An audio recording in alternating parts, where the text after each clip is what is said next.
This is GKW. Welcome to another edition of Good Karma Wrestling. I am Gabe Neitzel from ESPN Milwaukee, and with me is from ESPN 1000 in Chicago. He is Jonathan Hood.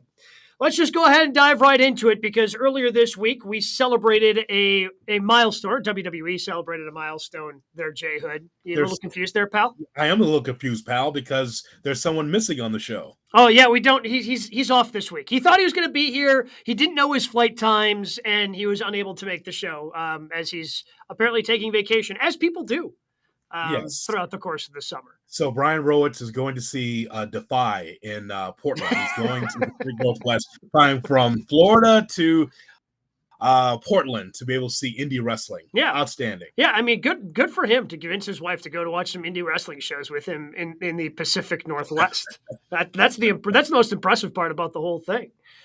Yeah. So earlier this week in WWE, Triple H celebrated his 1-year anniversary of taking over creative since Vince McMahon retired, but then is now since unretired and come back as part of the WWE merger with UFC, and they're going to have their own company and all those different things. But now we've had Triple H be in charge of creative with that title for 1 year. What grade would you give Triple H for year one? It is a solid B. Maybe leaning toward a B minus. And here are some of the reasons why. First of all, it starts with the women.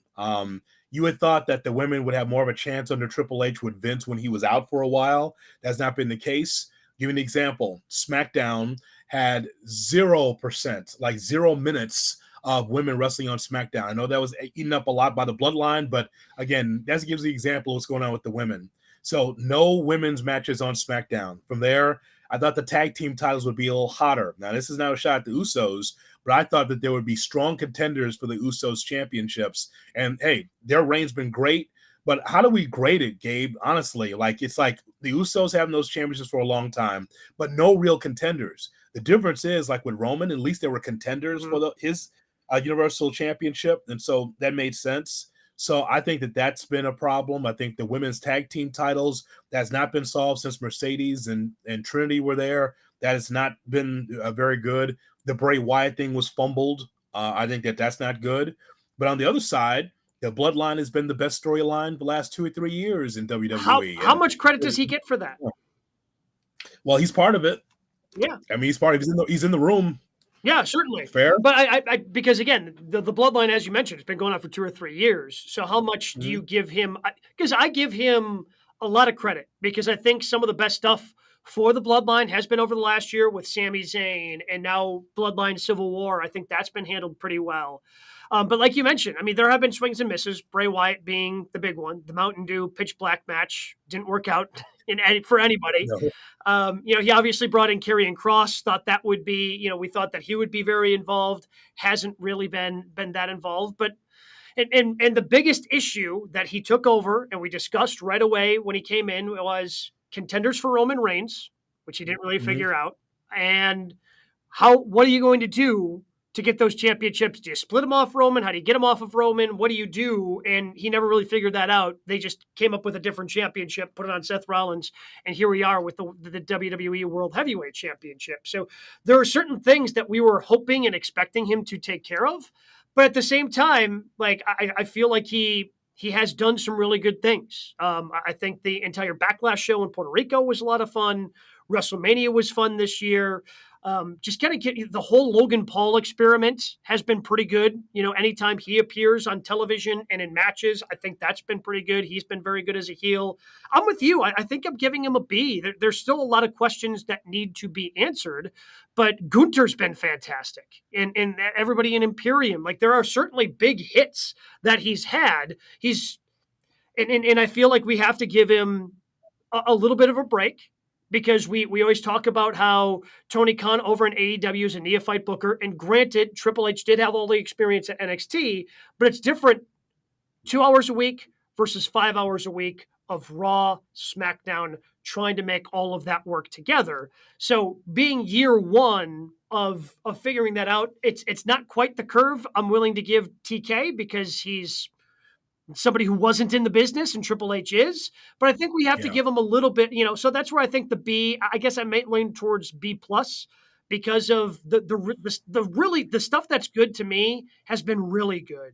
Imperium, Bloodline. I'd like to see maybe a couple more contenders out of the women's division. I don't think to your point, I don't think he's built anyone up. Everyone that is still involved in the championship scenes are women that were there and already established when he took over. So we haven't seen the rise of any of those stars. But I think he's done a pretty good job. Now, that's the next thing I think he needs to figure out. What's the ending of the Bloodline story? And how do you start building more young champions, not necessarily champions, but championship contenders within the roster you have? Those are the next, those are year 2 questions that I have for Triple H. Yeah, so the Bloodline and how that ends and how it's been continuing, which has been amazing.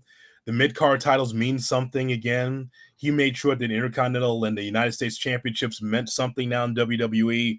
The Judgment Day has been a win, especially the refurbished Judgment Day without Edge. And so, what's really strange, it's not just a very WWE problem. It's like across wrestling.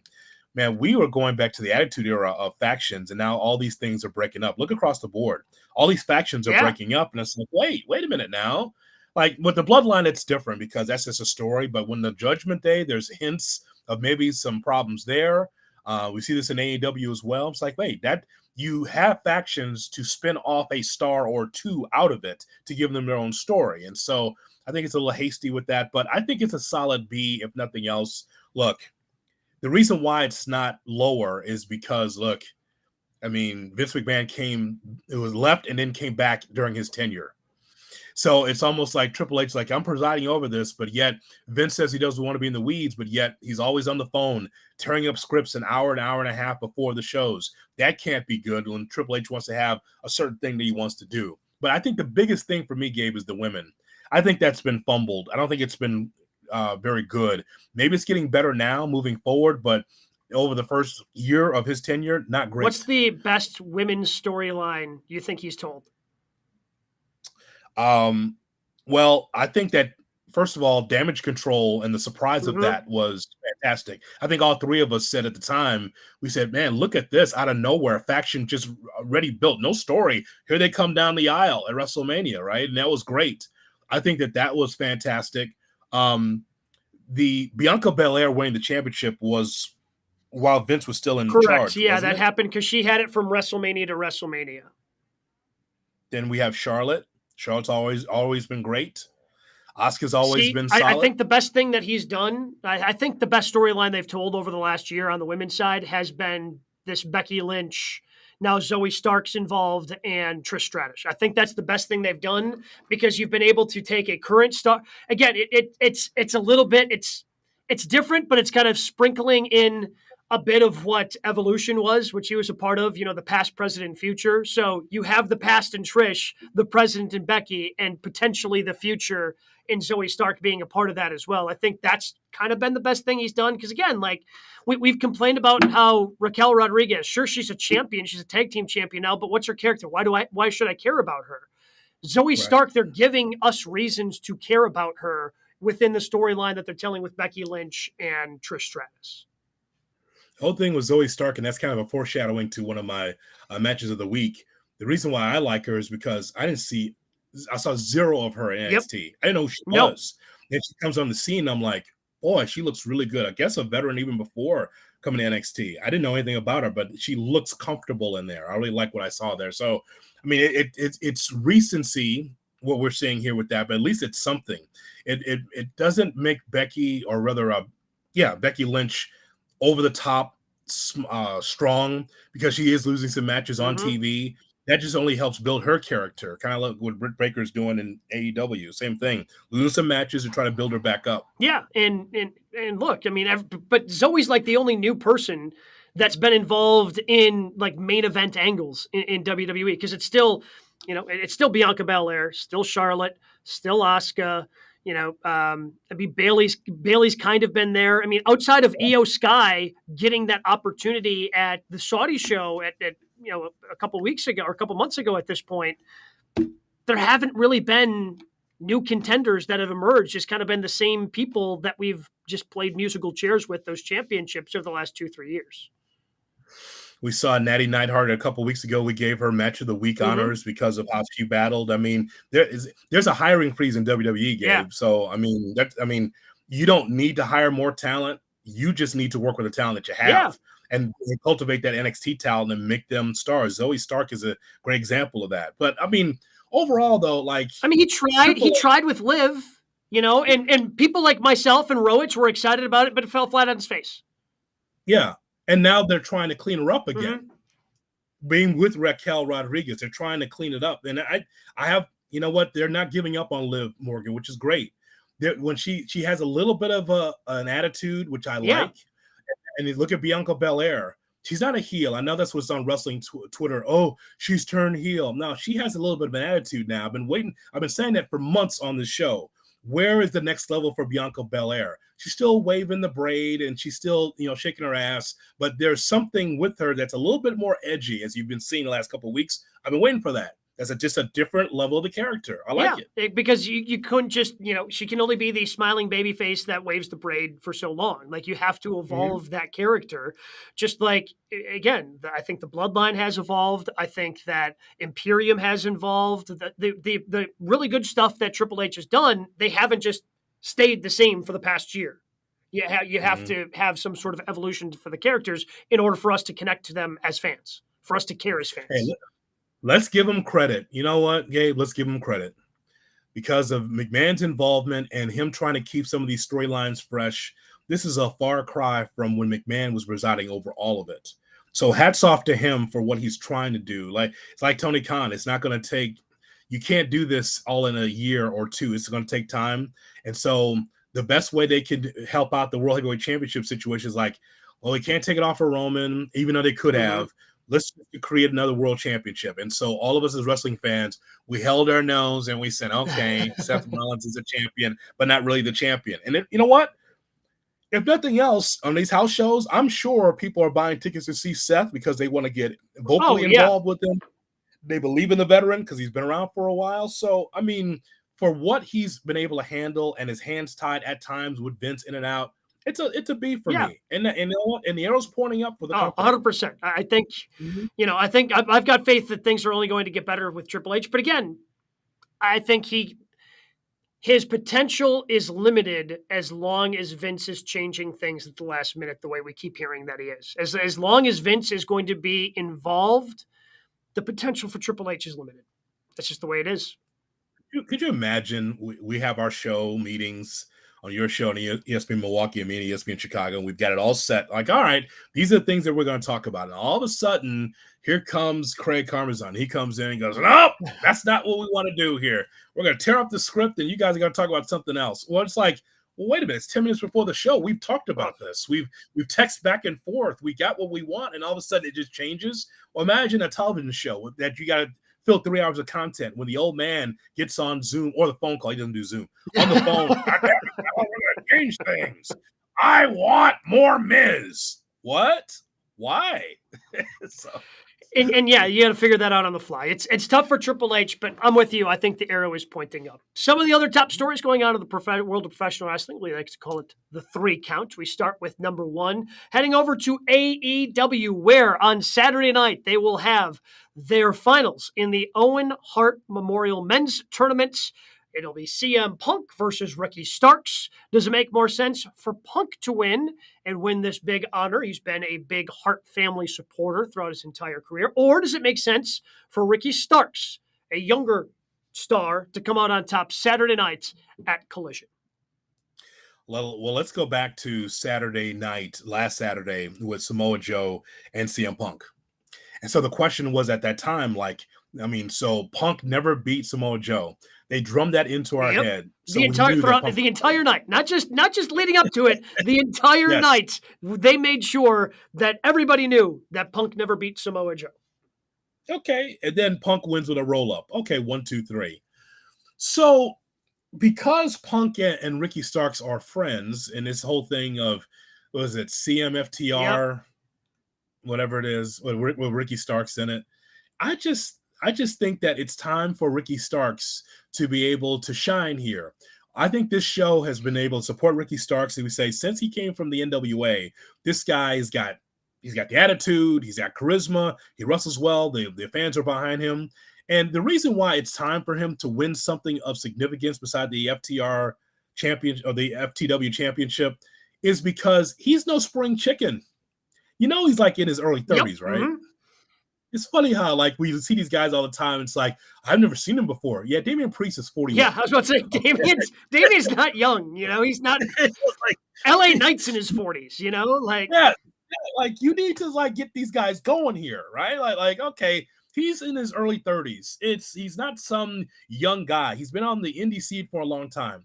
I think that if you want to do something new, that I believe that that the young man should win. CM Punk is going to be able to be over. It's already his show. Ricky Starks deserves the opportunity to be the Owen Hart champion because that gives him a launching pad to be like, okay, Owen Hart guy, now he's going to be a contender for some singles championship. He got hot in that feud with MJF, and they rushed it, and you knew it was right after MJF had won the title. You knew that Ricky Starks had no chance of winning, and they didn't really have a direction for Ricky. Like you said, CM Punk can lose this. I don't think Ricky Starks can. At this point, I think you need to have Ricky Starks go over, and this is something that Rowett's fantasy booked when the brackets were released. That okay, this is how you do it. Punk comes back, and really for Punk to get into the good graces of some of these fans that have been booing him. Now some have been doing it because they perceive him as a heel, so they boo him out of respect. But others just didn't want CM Punk back in AEW, and they're on the Young Bucks side or whatever. If he does the job for Ricky Starks, I think that's going to win him favor of a certain section of the professional wrestling AEW fan base. And I think that's only a good thing. Like, hey, I came back. Yep, I made it all the way to the finals, but we're going to put Ricky Starks over. And I think that's part of the reason why Punk wanted to come back to wrestling in the first place. I think he wanted to wrestle with, again, Ricky Starks isn't a young up-and-comer, but, somebody that they can build to be a new star in AEW. And Ricky's on that ascent. He needs that springboard. And CM Punk and the Owen Hart tournament, that's that springboard for them to take advantage of. It doesn't do anything other than he's a good ambassador for the Hart family. And if the foundation wanted him to be the champion, that's the only reason it makes sense for Punk to win. From an AEW building stars standpoint, Punk's one of the biggest stars, if not the biggest star you have, and having Ricky Starks go over him, that's huge for Ricky Starks going forward because he's going to have that under his belt. I'm going to say it in a plain, clear voice. If Ricky Starks loses against CM Punk, Ricky Starks is dead. Yeah. He's in the blood in AEW. And I know that sounds harsh, but it's just like, well, you're just another guy. And by the way, if Ricky Starks was 23, I'd be all for Punk to go over. Sure. But he's not 23. He's not this is not Action Andretti. No, this isn't Hook. It's not a young Hook. It's not that. To me, this guy needs to have something. You have to be able to establish stars. And I think that as much as AEW is getting a lot of attention and it's a growing brand, yes, you are building it with WWE stars. Yep. You kind of are. But at some point, you got to have your AEW guys. And at this time, Ricky Starks is an AEW guy. Give him this Owen Hart thing. And here's the thing, like, I don't know if the average fan will remember 6 months from now. Yeah, who won the Owen Men's Cup? He's not carrying the title around because that's not what they do. No. But what they should do is be like, okay, since he's won this, all right, now he should be a contender for the championship with Luchasaurus. Yeah. Or some other singles title. He should get in. I mean, honestly, I wouldn't mind to see Ricky Starks go after the international title. I know, if he wins that international title, which has become the workman's title of AEW, like I think he could fit into that. Have a bunch of matches on Collision or on Dynamite, whichever, and continue the line, the tradition that Orange Cassidy has started with that championship, and have some really good matches and continue to build yourself. So maybe one day you go and you can go at MJF again or whatever, because that's the one thing that AEW is also struggling with. We just talked about it with WWE trying to find contenders for Roman.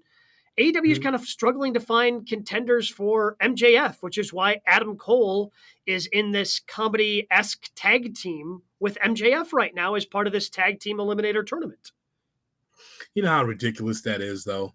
You know how many people sitting back and catering that they don't travel and they're just waiting to get on Yeah. TV.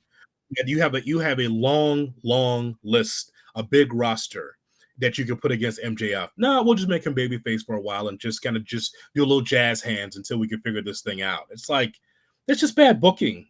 It just is, right? I mean, like MJF now is just going to be cooled off as a heavyweight champion just to be in this thing that you know how it's going to end with Adam Cole. Is it entertaining? Yes, it is. But the world champion is not, in a serious feud or a program with someone else for the title.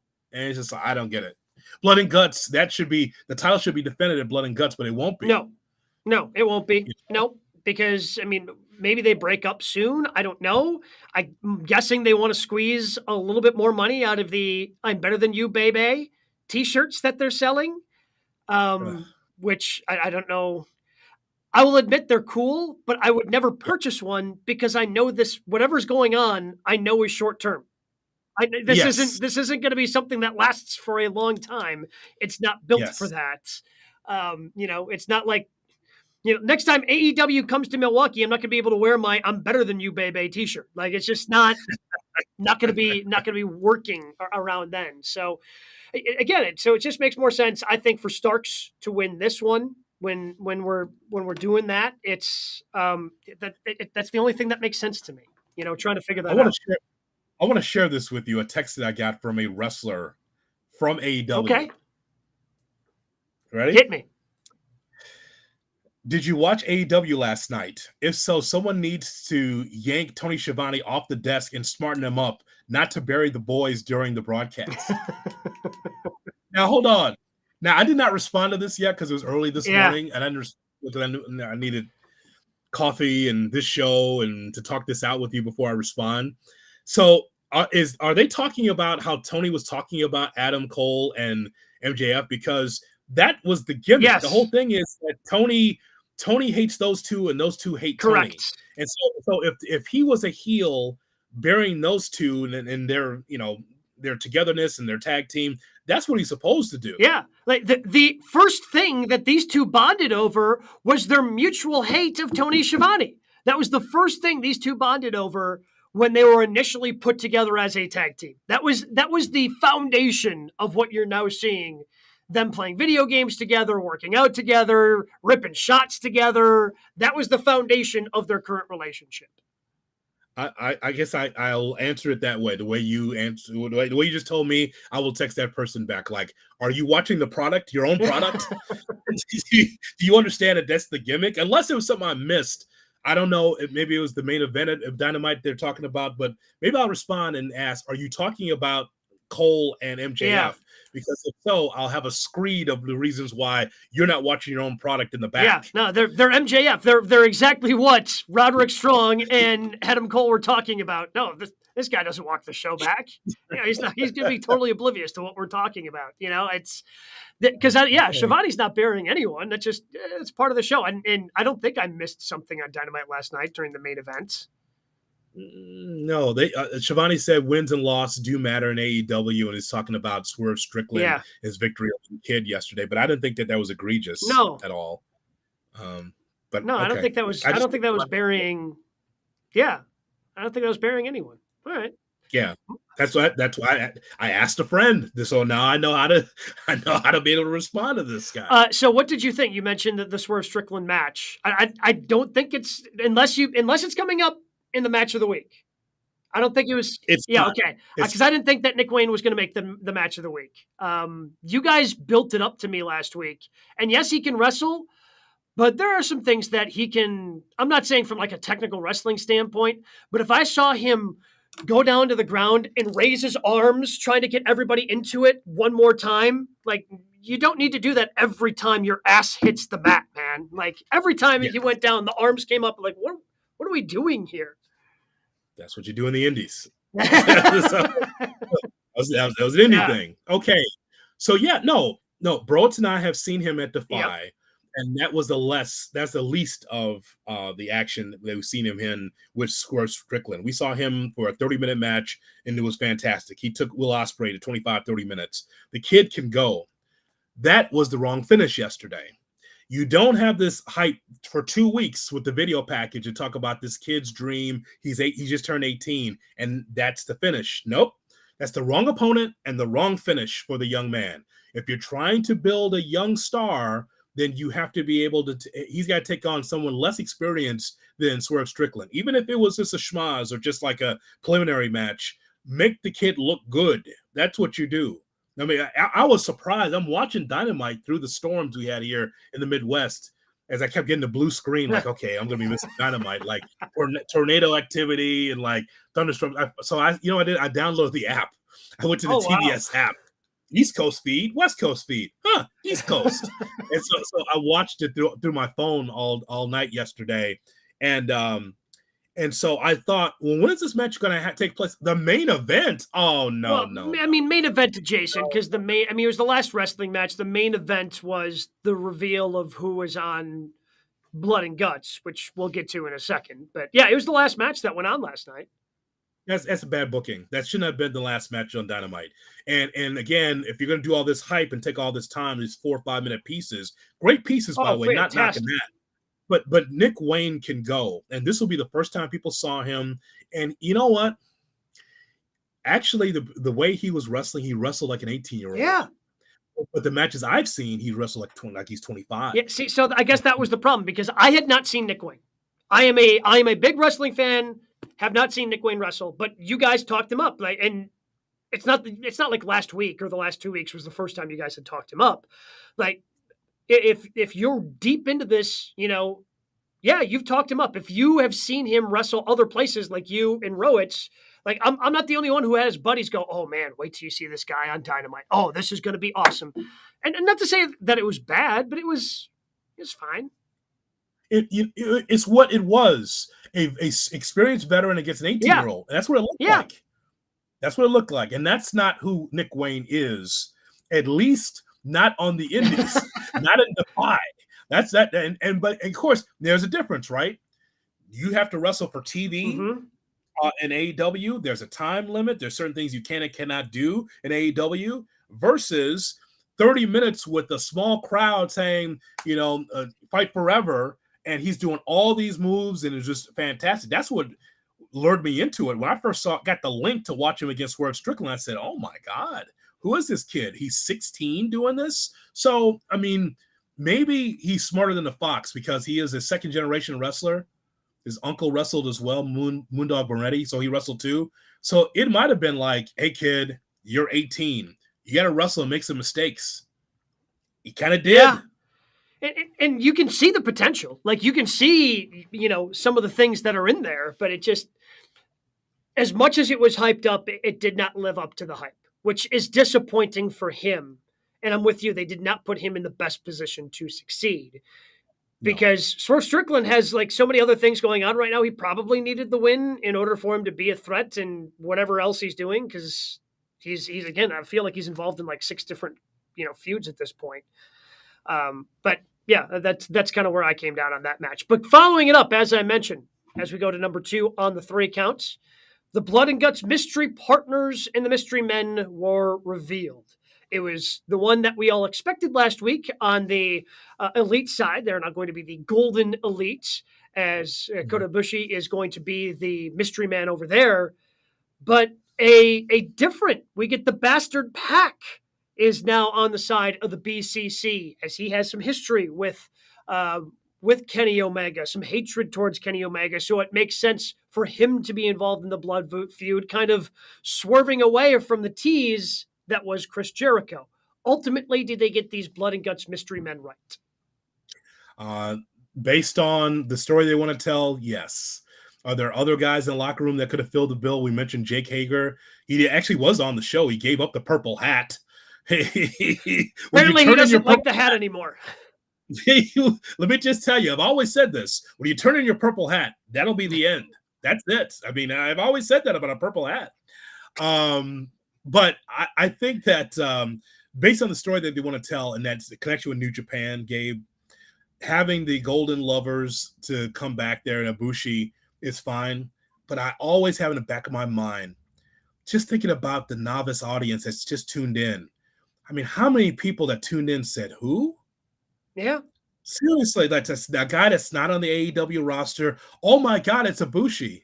And I'm thinking to myself, I've seen him team with Omega, but not that many times. And I don't know really how special that is. I always think about that because you don't grow your audience that way. I told you the story last week about how they wanted to do Undertaker versus Christopher Daniels. And he's like, we could bring Daniels in. And McMahon's like, who? I know he doesn't know. Yeah. But he brought him in. He's like, he's 5'11". He's not even part of this company. No one will know that you bring him in cold. Hey, it's a fallen angel.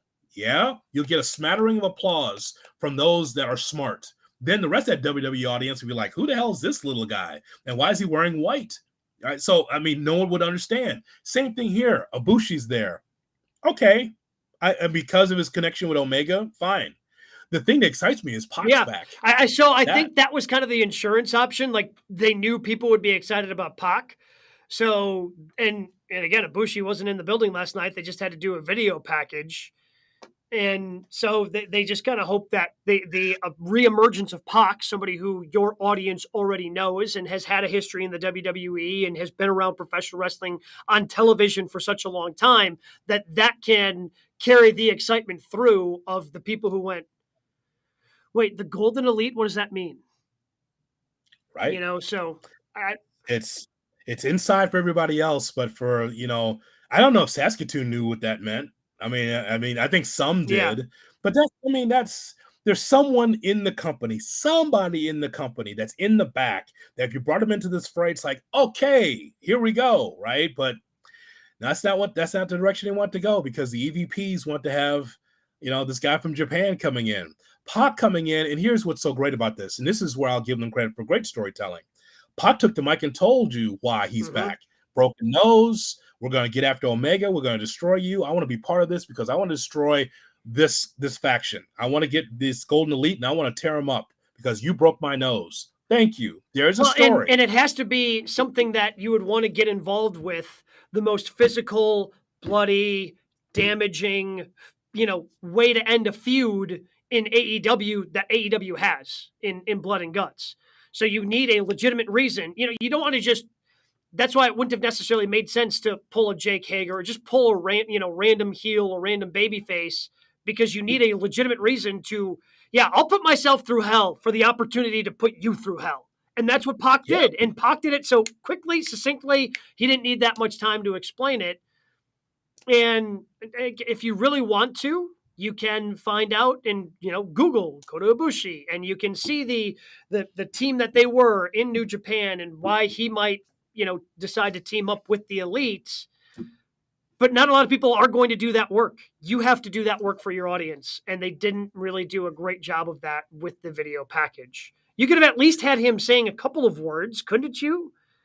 Yeah, I mean something, but they, this is how they do things, man. I'll say this, again, giving them credit. This whole thing with Don Callis tells me that Chris Jericho has something to do with Blood and Guts. Yes. I think he'll involve himself one way, shape, or form. We're going to find out whether or not that Jericho and Callis will be aligned, because that just freshens up Jericho again. Yep. They pulled out the old Tony Condello tapes. Now, if you think I'm a wrestling historian, that's beyond me. You're not into the Canadian. The Canadian independence is where you draw the line.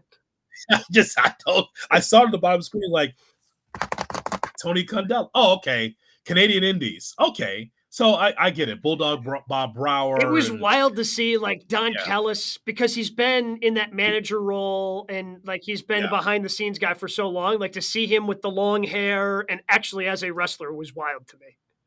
It is. Don Callis was a lot more cosmetic than actual wrestler. I actually see some of this stuff on YouTube, and it's like, oh, he thought he was Ric Flair. Okay. Yeah, not good. I mean, the hair, you saw the flowing robe and all that. There's a lot of that in Don Callis. Don had the look Canadian Ric Flair, right? You stink. he was not got good. The business. I saw him like Rick Martel, couldn't execute. I just was like, much better announcer than actual wrestler. That's what I saw. And so to see him with flowing hair and him with Chris Jericho and Bad News Brown, that was cool. The old Condello tapes, but it's kind of like a little bit of a stretch. It's like we're gonna have to connect this by showing stuff from '95. Okay, makes sense. They tell a story though. Oh, it does. Tell It does tell a story. It does yeah. tell a story, and I just struggle to think of because I don't think in terms of this being a blood feud, I'm glad they didn't go the direction of having Jericho be it. A, because it was obvious you got the swerve, you got the surprise of Pac being back. But also Mhm. like, okay, so your buddies with Callus that you have to hate the other side in order to get involved with this feud.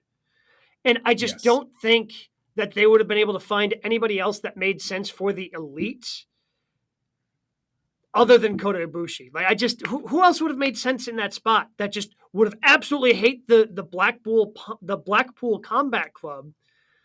Even in the year plus history they've been around, the BCC has been so disjointed that they haven't been together. They've Danielson kind of did his own thing for a little bit because Moxley was doing his own thing because he became champ because of all the injuries and everything that did. I don't know if there would have been anybody else that would have hated the BCC to get involved and want to be with the elite. William Regal. That's Yeah. the answer. William Regal is the answer. No, it's fine. They're working on it. They've told the story that they want to tell. And as we always say, once it gets in the ring, it's going to be amazing because I can't wait to see Blood and Guts. Oh, it's going to be great. And I can't wait to see it in picture. Blood and Guts continue because it's going to be the last hour of the show. See, that's the whole problem with this. Eventually, and we'll talk about this at some point, either this week or next week. Eventually, that will be a pay-per-view, so you can see it without picture-in-picture. Because Blood and Guts is not designed to be. Blood and Guts is hard enough to follow when it's the only thing on the screen. Because it's 2 rings, it's 10 men. Who knows where they're going to be? And then you shrink it down to picture-in-picture, and it becomes too tough to follow. You know what'd be cool, Gabe? Like, this is beyond the time now since it's 2023. AEW's had so many banger matches. Wouldn't this be the classic DVD set? Oh, yes. Great match. Yeah, and absolutely. Wouldn't you be first in line to be able to get the DVD set of all these classic matches? Absolutely. Well, we'll see if they, decide to put anything together. I mean, the deal that the company they work with has famously a streaming platform. Whether or not they're going to start putting things on there still remains to be seen. But we go back to the WWE for number 3 in the 3 counts. Friday night involved a lot of the Bloodline. And the rest of the show was painfully obvious that the Bloodline probably went over their allotted time to begin the show. And they opened and closed the show. And it's easy to see why the opening was the opening because it ended up kind of going long. And if you do that at the end, they'd had to condense it. So instead you get the only thing worth anything was the Bloodline on Friday night. You had an AJ Styles and Karrion Kross match that basically ended up being a squash match. Your women were pretty much unrepresented on Friday night on SmackDown. There just wasn't anything else that you could wrap your hands around on that show. So was it too much Bloodline? Is it too much Bloodline Friday nights on SmackDown? Well, I know that's a Broads question because you and I don't feel that way. That definitely is a Brian Rhodes question. I mean, it has. I felt bad for Karrion Kross because I thought that could have been a good match, and it just had to be a squash. Like it was very obvious the way the rest of the show ended up getting paced because they didn't take any commercials. They're like, oh boy. Well, I guess we got to take a commercial here. Now you guys have 2 minutes. We're going to take a commercial here, commercial there, because we still have other Bloodline business we need to get to by the end of the show. No, well, it's not too much Bloodline, and they could have had more for me. It would have been just fine because that's the fallout of what happened at Money in the Bank. So I'm totally fine with it. They could have had more. As a matter of fact, let me see. Last week, Gabe, SmackDown had 24% wrestling, 29 minutes total of actual wrestling, in-ring performances on SmackDown. But here's the thing. Here's where I will agree with Michael Cole, and I rarely agree with him. He says that this story deserves an Emmy. But you never think of wrestling in those terms, right? It's about soap operas, it's about TV shows. He goes, who's doing better TV than we are on cable. And he's right. He's right. This stuff goes to Vanderpump Rules and it goes to Real Housewives and all these other shows, right? But who's doing better TV than them? Michael Cole is right. He believes that this stuff is Emmy Award winning, and he is correct. They should be in the category, and they should be able to get a award for what they've been able to do.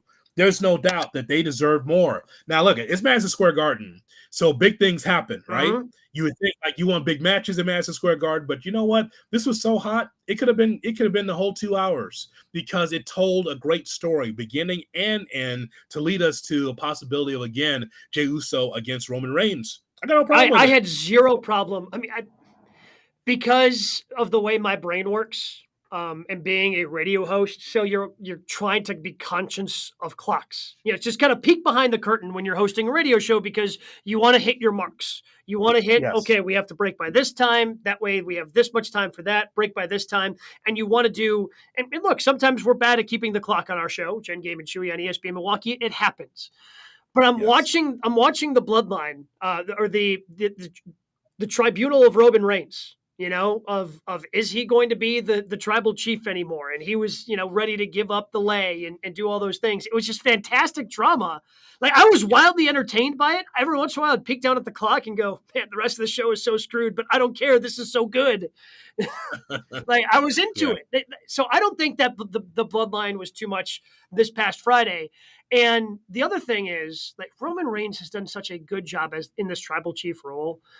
And again, tip of the cap to him. I know it bothers some wrestling fans, and at times I'll admit it does bother me that you have your biggest champion not around all the time. Mm-hmm.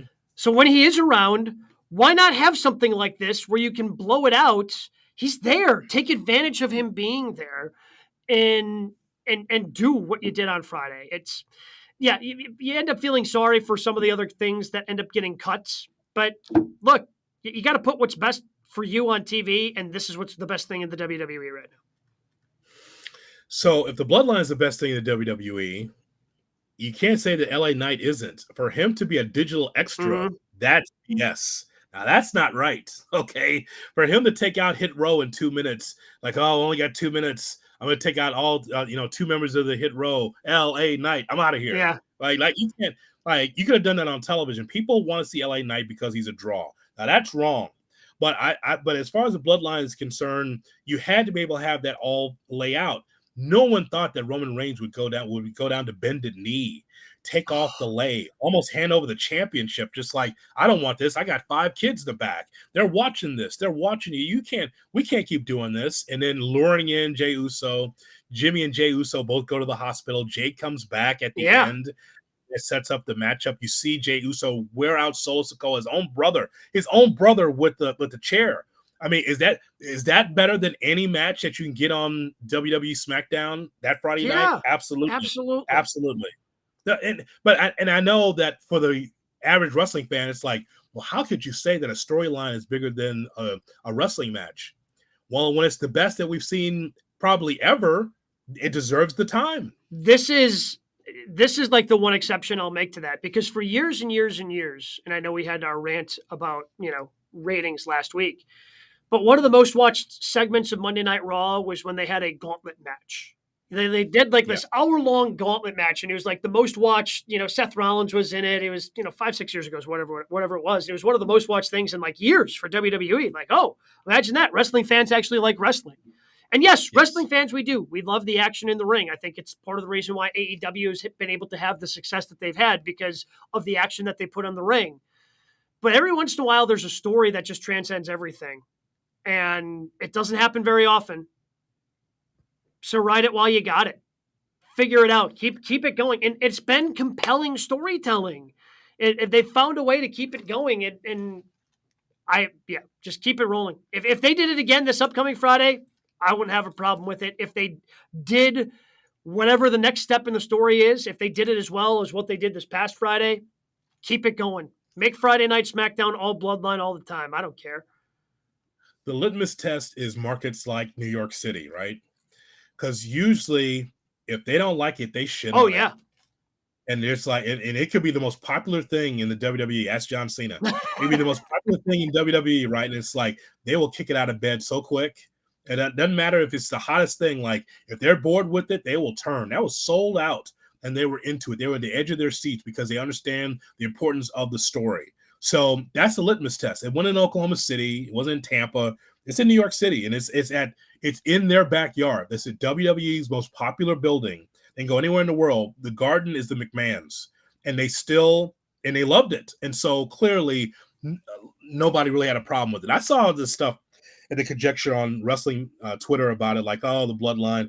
They took up the time of some of my favorites. You know what? You can see your favorites on Raw and SmackDown another time. This is the Garden. It's a fallout from the pay-per-view. You got to watch it. Yeah, LA Knight could have taken the place of AJ Styles and Karrion Kross. Like, you could have pushed that match to next week and given it its proper time, or figured it out, or found a better way to get a women's match on there. But I guess I felt like, because I saw that argument, like, oh, they had 0 minutes of actual women's wrestling on SmackDown, and that's just unacceptable. Like, look, normally I'm with you.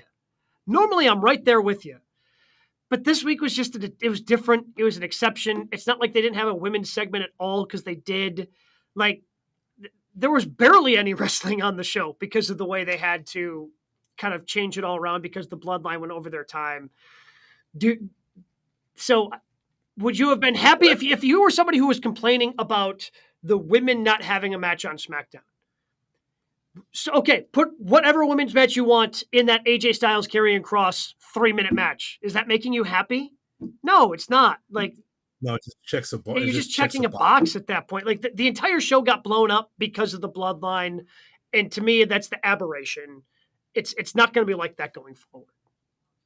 No, and two things. One, I know Fox was happy with it. Yeah. Because I'm sure they saw the numbers, like, oh, that's outstanding, just for that first quarter hour. And the other thing is, too, besides the TV ratings, which we don't talk about here anymore, just the downloads on YouTube and the interest on TikTok and everywhere else to be able to see this over and over and over again.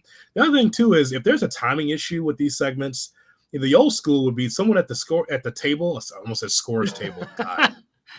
Ready for I was about to say, season. like, I mean, football season's around the corner. We still got a couple months before your basketball play-by-play picks up, pal. Going to Bahamas, by the way. Ooh. Yeah, how about that? Thanksgiving. So I'll be off that show. I'll be off at GKW that weekend. Who's going to be our representative at the AEW Wednesday night show the Wednesday before Thanksgiving? Oh, boy, that's on me now? Yes, you're going to drive in. It's not that far for you. The other thing is, too, at the little timekeeper's table used to be someone that used to wave their tie, like a Blackjack Lanza or a Hebner. Be like, okay, you guys are going over. They'd wave the tie. That was the old thing in the 80s, right? But no one stopped them. Hey, I was about to say, in the spirit of Jimmy V Week over at ESPN Radio, one of my favorite parts of the Jimmy V speech is, at one point he goes, "This guy's telling me 30 seconds. I got tumors all over my body." Like, he clearly doesn't care. Like, if somebody told Roman he was going over there, you think he gives a rip? He's like, he knew that what they were doing was golden, and the rest of the show had no chance at being as good. He was going to do whatever he wanted. I would have loved for Roman Reigns to take the mic. He's like, "Look at this guy wrapping me up. I'm the tribal chief. You're going to tell me to wrap up? What are you talking about? I got to lay on. What do you mean?" Like, could you imagine this guy? You're so right. That's the key to the Velvet. I'm like, give up. Don't ever give up is great. Yes. But the idea that he calls out the guy over there in the back that's telling him, a guy with cancer, hey, wrap it up. Hey, cancer, wrap it up. Are you serious? I would have fired that guy on the spot. Are you trying to wrap up Jimmy? This guy's giving one of the more iconic speeches ever, and you're like, "Hey, we got to keep this thing moving." What? What are we doing? I've been champion all this time. I've been leading this company for 3.5 years with this story. You're wrapping it up. This guy's telling me to wrap up. You believe this? I would have loved that. That would have been funny as hell. So we'll see what happens this week on Friday Night SmackDown. Again, I doubt they blow out the first half hour the way they did, but who knows with Roman? Maybe they do. Jey Uso wore out Solo Sikoa. It's the first time we saw Solo like that. Yes. Laid out like that. Okay, so Solo's going to have something. Well, I was going to say he's going to have something to say. He didn't talk. Yeah. But he's going to want to do something to Jey. So a Jey Solo match would not surprise me, or something along those lines. So I mean, if it's another 30 minutes, it's another 30 minutes. Yeah, I mean, It's fine. Tell the if story. if you tell me that because we still have we've got 3 weeks or so before SummerSlam. Mhm. Like, I mean, in traditional pro wrestling storytelling, like you have to beat the henchman in order to get to the boss. Like, Yep. you're telling me, I think it's completely in the realm of possibility of Roman going, yeah, you can get another shot at me in this title if you go through Solo. You got to beat Solo. You got no chance of beating Solo. And then he beats Solo. Maybe Jimmy comes back, helps him beat Solo, whatever. And that's how we set up what we think we're going to get at SummerSlam, which is main event Jey Uso versus Roman Reigns. Makes the most sense to me. Moving on to some news and notes that we have this week. We begin with Jeff Hardy, who has been back with AEW. Well, he's going to be making an appearance in GCW. They have a show in Detroit August 4th that happens to be coincidentally the day before SummerSlam, which is also going to be in Detroit. Thoughts on Jeff Hardy in GCW making an appearance? Well, first of all, that's smart for GCW. You go where the action is, right? Whether it's the WWE or whether it is AEW, you go there. And so not like you're going to take their fans, but at least there's a wrestling interest in the market. That's how you do it. So that's smart for them to be in Detroit. And that's a really good wrestling market. So I think that's great. Why is Jeff Hardy doing this? Is he not getting enough time in AEW? I mean, when you do see him, that's a far cry from the Jeff Hardy I know. I don't know what that is. And so I guess it's just a challenge where it's kind of freewheeling. You can kind of do your death-defying crap in that particular company. But I think that what I want for Jeff Hardy is for him to, one, be sober, and number two, to be safe. He still pops a crowd. I was just there at where was I in Chicago? Wintrust when AEW came into town. I mean, I filmed it. That the first chord of that song hits, and there was a pop. Like it's the 90s or the 2000s. I'm like, this is crazy. People still love the Hardys, despite the story, despite everything that's going on with both of those guys. As soon as that music hits, people love Jeff Hardy. Not Matt as much, but they love Jeff Hardy. They love Jeff. And they're going to always love Jeff. Like I was just trying to get heat from Matt because he was fighting with Jim Cornette this week. And I saw the back and forth of that. That got ugly. That got really ugly. That. Yeah, it's a thing. Oh. It's a thing. Oh, God. I mean, not shocking because Jim Cornette is constantly just, shitting on the company that Matt works for. So I don't want any heat with Matt Hardy. I did that just as a joke because there was a time where wrestling wasn't cool, but the only thing was cool was MVP against Matt Hardy. It's the only thing that kept it. Remember they had these little challenges, basketball and all this stuff. That's the only thing that was interesting on the whole company at one point. So I got love for Matt Hardy. Speaking of AEW, they are continuing despite having a show already on Saturday nights. Battle of the Belt 7 is returning. So you get 3 hours of live wrestling on Saturday nights as Battle of the Belts will follow Collision. However, there's only been one match that has been announced at this point. Luchasaurus versus Shawn Spears. Does that do anything for you? It does not. Okay. And I saw Shawn Spears on my TV last week, and I thought, okay, how many more Canadians can you just roll out there during this tour? That's all that was. Here comes 10. And I like, oh, any more Canadians want to come out here? That's all that is because that you just want the pop from the Canadians from Canada, from Toronto, from Saskatoon, from Winnipeg. Like that's all they want. This is the longest tour in the history of the business in Canada. Are they ever coming back? Or are they just going to go straight to Wembley? Like, how many more cities in Canada are there to hit? This is it here. This is it. What we're going to have, that's it. After the Calgary thing, this is it. I mean, even WWE, I had to go back and do some research. I've never seen this many cities hit all in a row in Canada. They've been there for a month. Like, seriously, like this is unbelievable how many cities they've hit. And because it's bad booking, you do all this, but you don't hit Vancouver. And I don't understand why. You've been all over Canada. How about a little Vancouver action? Apparently not. Not good enough, I guess, for AEW. A big week for AEW news coming out of Fightful Select as they had a report that the deal is right, that we're negotiating potentially a new TV deal. Things seem to Yep. be going good from the Warner Brothers Discovery people. They love, obviously, what's going on at AEW, which shouldn't come as a surprise to anybody, seeing as they just added Collision and 2 more hours every week. Wait, hold on a second. No. It's a surprise to some people. Yeah, Now, it shouldn't be. not to this show, but for some, it's like, oh, they're in the mud, and oh, they're only drawing 800,000 people, on a Wednesday night, and oh, I don't know. No, Warner Brothers looks at this and goes, "You're number one in cable last week. How many downloads do you have with your YouTube? Oh yeah, let's get in bed together for a $1 billion deal. If We'll we can." continue to do that. But the interesting thing was they are pushing Warner Brothers Discovery for more pay-per-views and potentially doing one a month. Now there's going to be six pay-per-views this year for AEW when you add in All In, which will be at Wembley, and of course what we already just saw to kick off this Canadian tour in Forbidden Door. So they'll have six this year. I don't know if they're ready for 12. I don't. That seems like a big ask of the fan base, unless they do something with Max the way that WWE has done with Peacock. I just can't imagine AEW fans willingly forking out $50 per month for whatever pay-per-views they have. So I understand why Warner Brothers Discovery would ask for this. I don't know if it makes sense to ask the fans of AEW to make this kind of commitment to the product yet. Okay, well, the number one thing we know that we both know and the audience knows is this is all wrapped around money. Mhm. They're like, how about 12? That way you can monetize on that and be able to grow more money. If you're going to do this with Wembley without a card being mentioned, you can be able to have 12 pay-per-views. Okay, let's go back to the history of this, Gabe. Also did 12 pay-per-views. TNA. Oh, God. Right? Now listen.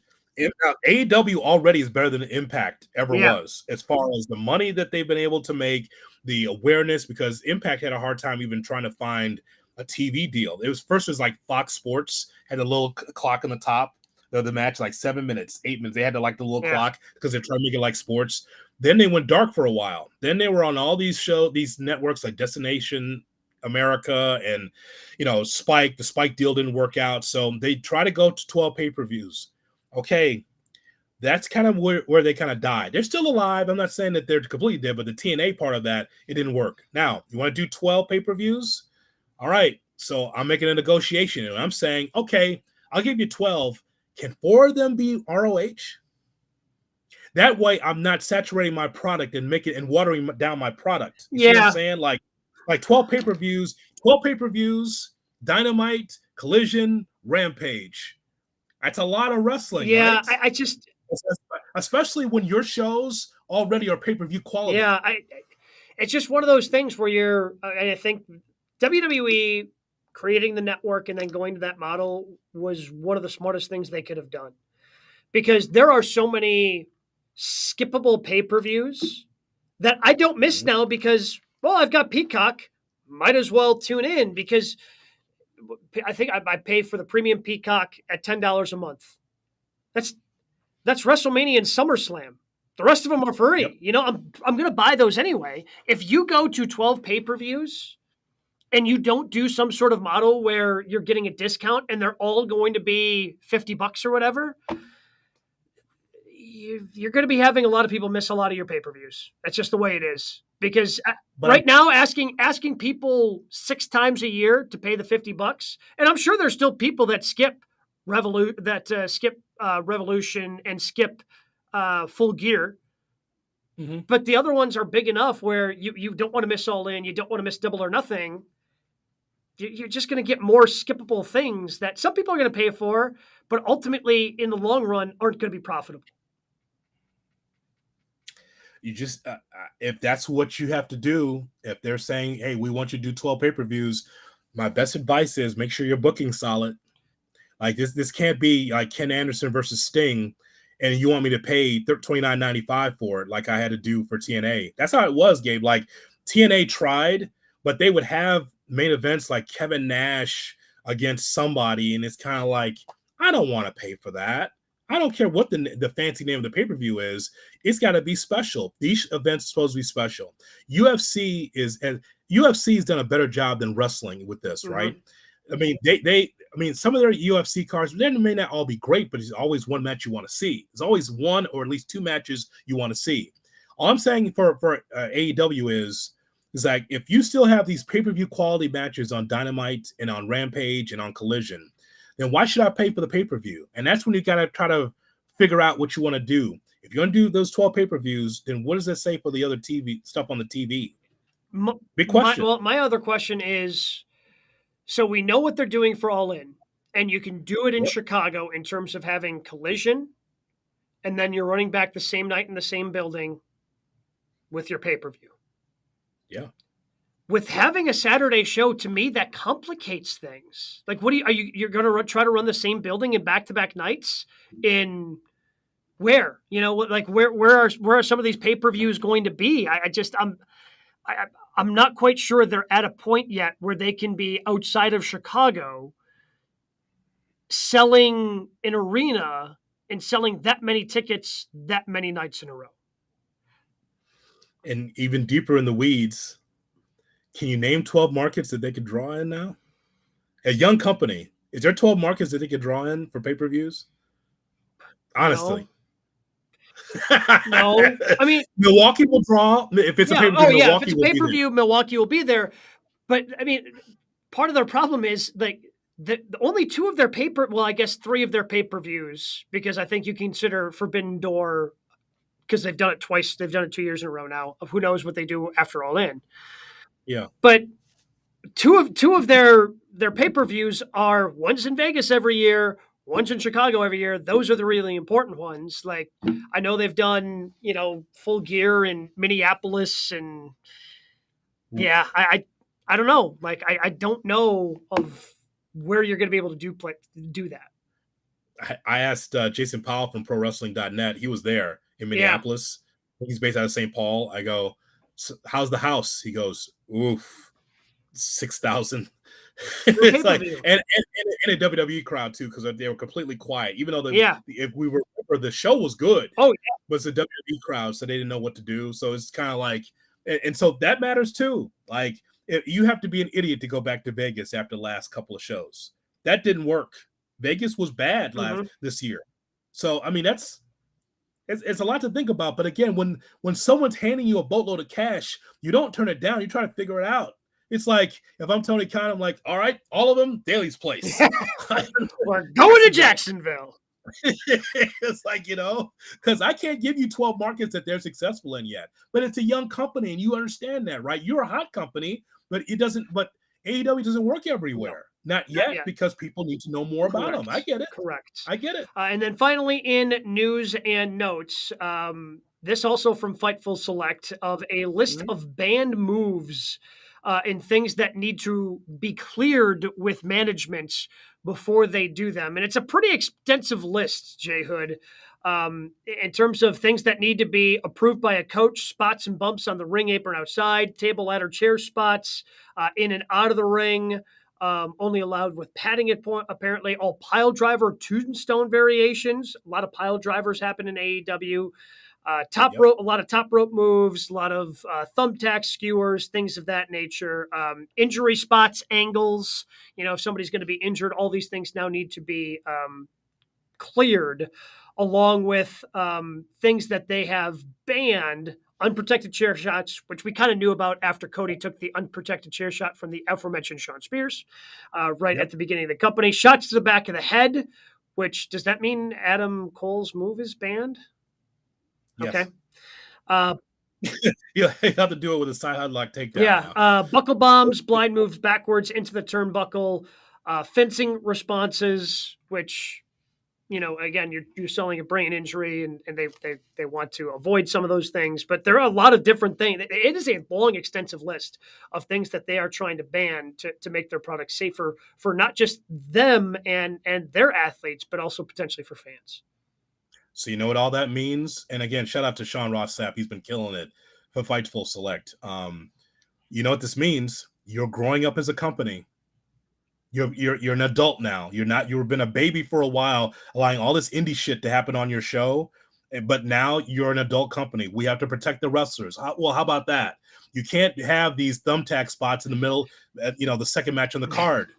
You can't. So how about that? You're actually growing up as a company, taking responsibility, saying we have to protect you guys. Because even though what you did on the weekends in the indies was cool, you can't be doing this on, because I'm sure Warner Brothers Discovery looked at this too and just like, yeah, they're not trying to make it PG. They're not trying to do what they did with WCW at the end. What they're doing is making sure it is safe, and rightfully so. Makes a lot of sense. Again, check out Fightful Select for more details on that. Which brings us to, what was your match of the week?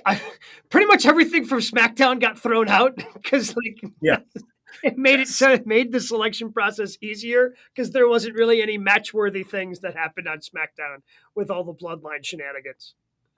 I'm gonna have to put these on GKW_wrestling on our Twitter for people to vote, because we always have like 2 or 3. So I always gonna have 3. I'll have 3, 2, 1. Okay. I'm gonna do that. I do that every week. So number 3 for me was Dark Order against the Elite on Rampage. So good. So good, but yet the show was disappointing. I mean, it's your 100th, episode of Rampage, and you would think 100 would be a banger, and the first match was good, and then the rest of it, not so good. That's number 3, Dark Order against the Elite. Number 2, Zoe Stark against Becky Lynch on Raw. Becky gave Zoe a lot. And I liked it because Becky could have just, humbled her quickly, but Zoe Stark, it just shows you her association with Trish Stratus has empowered her to be able to be, I think, a next level superstar. It's on the way. You got to wrestle a match with one of the biggest women stars, one of the biggest stars, period. Like Becky Lynch as the man character, not this iteration, but the one before was one of the biggest things that WWE had done. So now you get to wrestle with that person on Monday Night Raw. Like that's such a huge rub for her. It's such a big spot for her, and she delivered. The best match for the week is FTR against Juice Robinson and Jay White on Collision. Because there was a cancellation with Athena against Willow, and that's a match I really wanted to see because I saw it on ROH. It got canceled, so FTR and Juice Robinson and Jay White get 29 Hell minutes. Yeah! Fantastic. Hell yeah! Fantastic. Now again, it's like non-title, right? But now we get a 2 out of 3 fall matchup on Saturday. I don't know why that's not like the entire. Honestly, do a 2 out of 3 falls match. Don't put it on Collision. Put it on Battle of the Belts. Just make it the entire hour. Like I don't need to see Luchasaurus and Shawn Spears. Just make the 2 out of 3 with those 4. Like those 4 in the show they put on Collision last week, because that was my number 1 match as well. And Zoe Stark and Becky Lynch was my only, I thought, WWE worthy one, just because the main event was so clunky for Raw, which was shocking. And there were reports that the guys got a little heated after the 6-man tag because it just didn't work. So, and again, and Friday Night SmackDown pretty much got thrown out. I thought the only match worthy of discussion was Becky Lynch and Zoe Stark. But what they did on Collision, man, fight forever. Like that, they were fantastic. It was just great the way they told the story, the false finishes, like everything they did was fantastic to set up a 2 out of 3 falls for this upcoming Saturday for Collision. Shout out to Miz and Ciampa as well. Miz actually winning a match? Is that allowed? I mean, I finally won one. I mean, we had the outside interference, but just the reason why I just give it like a courtesy, like a slight mention, is because the bumps that Miz took through a table, that's not Miz. No. I'm like, whoa. Like you could see the pain and the drool coming out of his mouth. He was in some pain. I'd never seen him like that before. I said, "Oh my god!" He's like, "Am I in AEW or am I in WWE?" Like so. Miz has, hats off to him. He's had some good matches. He's had some good matches. Yes. So and Ciampa, was fantastic as well. So plenty of other things, of course, always to get into when it comes to professional wrestling. And I'm sure we'll get into every last one of them next week, right here on GKW.